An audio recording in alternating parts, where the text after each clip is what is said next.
Fireflies and the Feminine, a solstice reflection on sisterhood, synchronicity, and finally feeling like I belong. For most of my life, I struggled to feel truly connected to other women. As a teenager, and honestly well into adulthood, I felt more at ease with my guy friends. It was easier. I could be goofy, loud, a little outlandish. I knew how to win their approval by being the cool girl, funny, chill, never too much. But around other girls, I felt awkward, judged, out of place. Maybe it had something to do with my dad.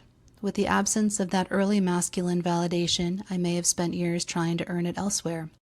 Or maybe it was my sister, who made it clear that growing up I wasn't cool enough to hang out with her and her friends. Kim, if you're reading this, I love you, and I forgive you. Truly.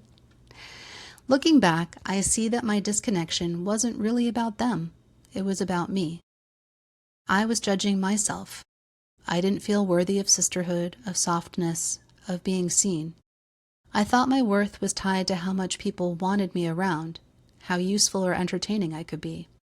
I was a people pleaser, and boys were just easier to please. But things have changed. I've changed. I now sit in the belief that all relationships are mirrors. The beauty we recognize in others is the beauty within ourselves. And the things that rub us the wrong way, also a reflection of something unresolved inside. I don't feel the need to shrink or shapeshift anymore. The parts of me that once performed for belonging now rest. The parts that once hustled for love now trust.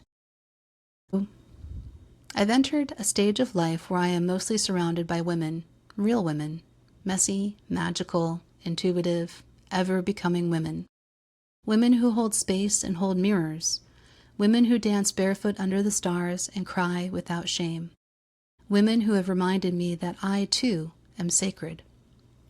These past few days, fittingly aligned with the solstice, have been overflowing with connection, catharsis, and ceremony. We've moved our bodies and let go of what no longer serves. We've witnessed one another through raw transition. I've seen eyes widen with clarity and hearts soften in grief. I felt the divine pulse of synchronicity as messages, moments, and meetings lined up too perfectly to be coincidence. We gathered in meditation, singing bowls reverberating through our water-based bodies, tuning us to ancient frequencies.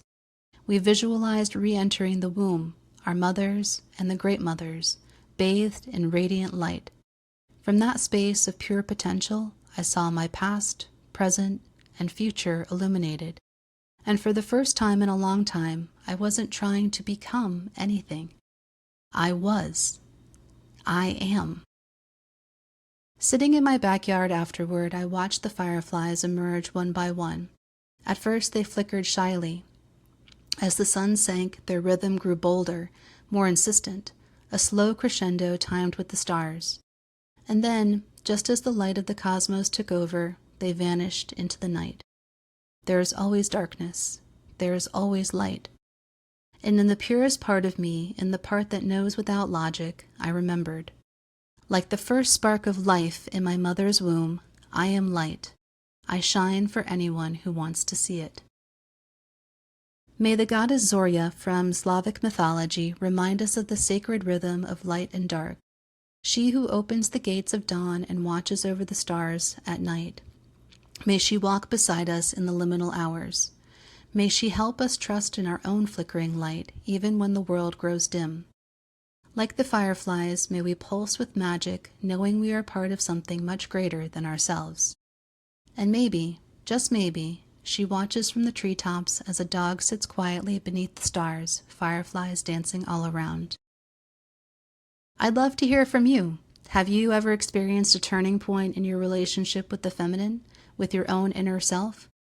Leave a comment or share this post with someone who's walking a similar path.